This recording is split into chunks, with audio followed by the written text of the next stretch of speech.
Welcome everyone to Wrestling Civil War. Thank you for joining 2c4Global. You're always welcome. Please like, share and subscribe. Now just a quick honourable mention.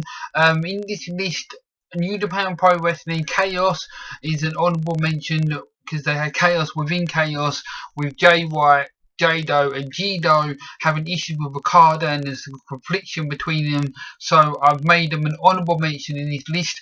Also, the main event Mafia from TNA, they are also an honourable mention in this list as well. So let's get to it. Number 5, and also these are top 5 by the way.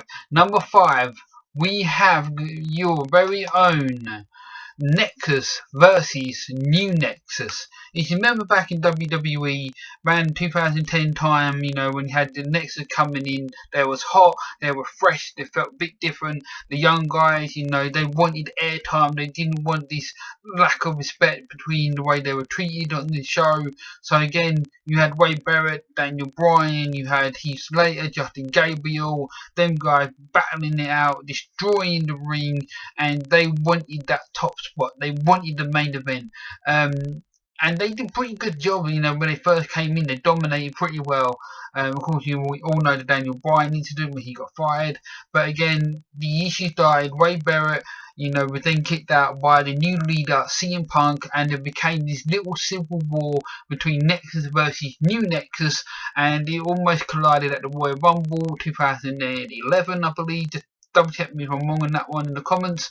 But again, you had this whole thing with Heath Slater and Justin Gabriel would not, associate themselves with CM Punk. So again, very good. This basic storyline between Nexus and New Nexus.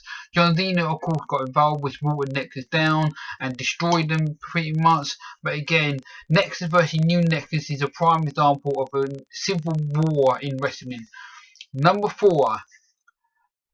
LAX versus the OGs Impact Wrestling. Now, this one was quite a bit of fun because they had these street fights outside. It wasn't much of a street fight, it was just a bit of a brawl in a parking lot. And they didn't use cars much either. It was just a bit of punching back and forth, things like that. But they shot it backstage outside. It wasn't the same in-ring style stuff.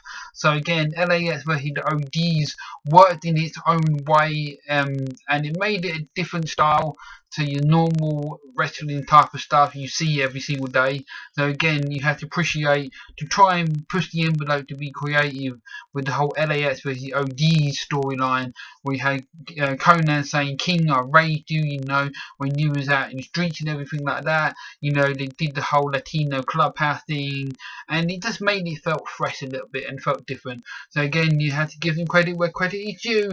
Impact Wrestling, number 3. And remaining with Impact Wrestling on number 3 is actually the Fortune turns on Immortal. Remember Fortune, AJ Styles, Bobby Roode, James Storm and Kazarian, they turned on Immortal, and they were guys like Hulk Hogan, Ric Flair, Jeff Hardy, Abyss, and you had all this powerhouse group, kind of like the corporate ministry, and from WWE back in the late 90s, and it was like you had these guys that wanted to dominate a company, and Kevin Nash's thing said no, they're going to turn away from the offer because they weren't doing that whole thing again. I'll get to that one in a minute, but again, Fortune turns on Immortal was built in a good little way, and it pushed over AJ Styles and Bobby Roode and them guys back onto the top again as why they are the originals of TNA, and it made them felt important, made them felt fresh. And Christopher Daniels joined that Lethal Lockdown that year.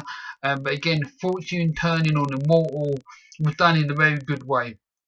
Now, number 2, the New World Order. The New World Order was built with the Outsiders coming in, Scott Hall and Kevin Nash. Then Hulk Hogan joined. You had this shocking revelation there. But you also don't forget, you had Scott Hall turns on Kevin Nash during a tag team title match with Sting in the Big Show, and then you had the NWO Hollywood, you had NWO Black and White, you had NWO Warpack, all around the same sort of time frame, and you had Latino World Order, which I'll include that one as well because that was basically another subgroup yet again from the NWO. But again, the whole NWO thing just literally broke into mini groups, and it basically was a company within a company, but they get a definitely number 2 slot in this Wrestling Civil War list. Now, number one, drum roll, a terrible drum roll sound effect. Sorry, me trying to be funny when I'm not funny. I'm an English guy. Number one is Bullet Club. Bullet Club, you know, the past year and two have really become like a mainstream topic in wrestling. They've kind of died down now with the Elite, who now have left Bullet Club, Cody and the Young Bucks and that. And I believe Omega has as well. Correct me on that if I'm wrong. But again, the storyline with Cody wanting to control the Bullet Club, but Omega was like, no, I'm not handing it over. They were going back and forth. You had the Young Bucks being pushed to the side, and then they're having matches with the Guerrillas of Destiny, GOD. The Tongas were like, you know, we the original Bullet Club.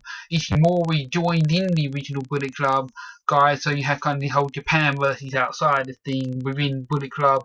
It was a very good storyline. If they made a documentary, it would probably make a pretty good film with the amount of storytelling they had involved. So again, Bullet Club is number one for Wrestling Civil War. So again, thank you for joining me. Thank you for tuning in. You're always welcome. Always appreciated to the channel. If you have any other examples of Wrestling Civil War, please let me know in the comments below. I'll be happy to do a second list with some if there's more. These are the 5. Okay, plus the 2 honourable mentions that I found, so that makes 7. But otherwise, I couldn't find any other examples of Wrestling Civil War within stables, and not tag teams or, you know, single individuals, but specifically stables within stables. Okay, and I know you're going to come out with 500 New Japan Pro Wrestling ones, so they do not count. Okay, so thank you again for tuning in. You're always again appreciated. Hope you have a great year ahead. God bless you all, and have a great year.